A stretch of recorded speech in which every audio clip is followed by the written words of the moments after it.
Entonces, entendido esto, vamos a ver un capilar sanguíneo, donde vamos a ver el capilar arterial, de inicio en este momento del rojo, que le sigue el capilar venoso, ¿no es cierto? En esta gráfica de azul, vamos a tener nuestro vaso linfático y nuestro intersticio, como ya lo hemos dibujado muchas veces, para poder comprender este movimiento. Cuando hablamos de capilares, tenemos que tomar en cuenta que estamos hablando del segmento terminal o de la última porción del sistema circulatorio. Estos son los vasos más delgados de todo el sistema.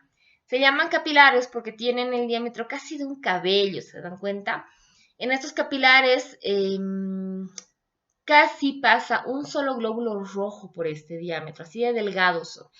Y llegan muy cerca de las células para poder hacer con ellas todo este intercambio. Además tenemos una calidad de tejido que los cubre, ¿no es cierto?, que permite este intercambio. Tenemos que recordar que son muy finitos y que son la porción terminal.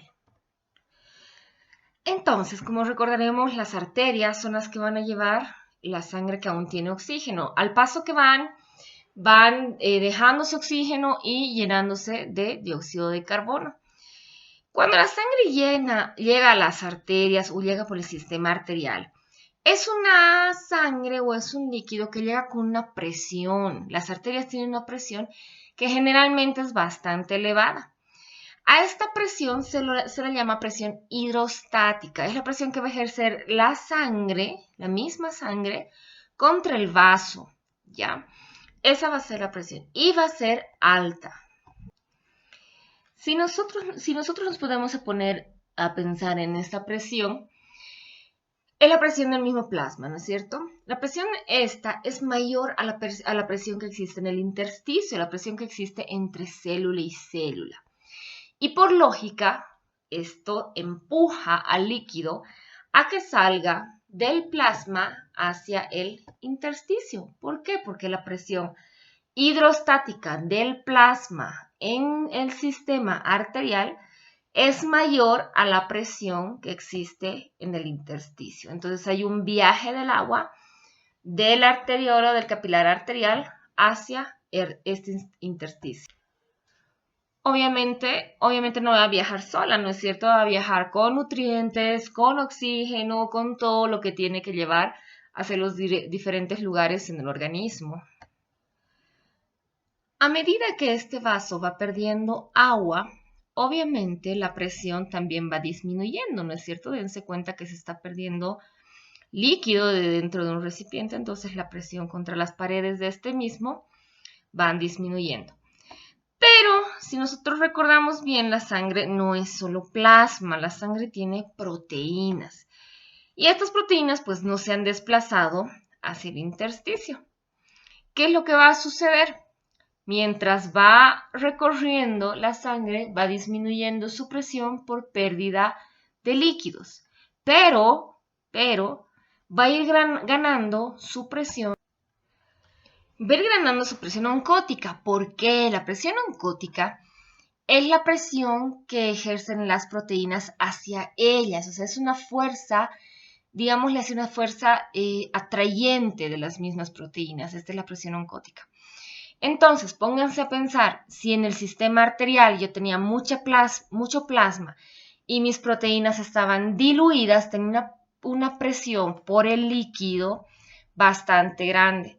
Si yo comienzo a disminuir este líquido, me quedo con mayor parte de proteínas, entonces disminuye mi presión hidrostática y aumenta mi presión oncótica, la presión de mis proteínas o la fuerza de mis proteínas de mantener agua.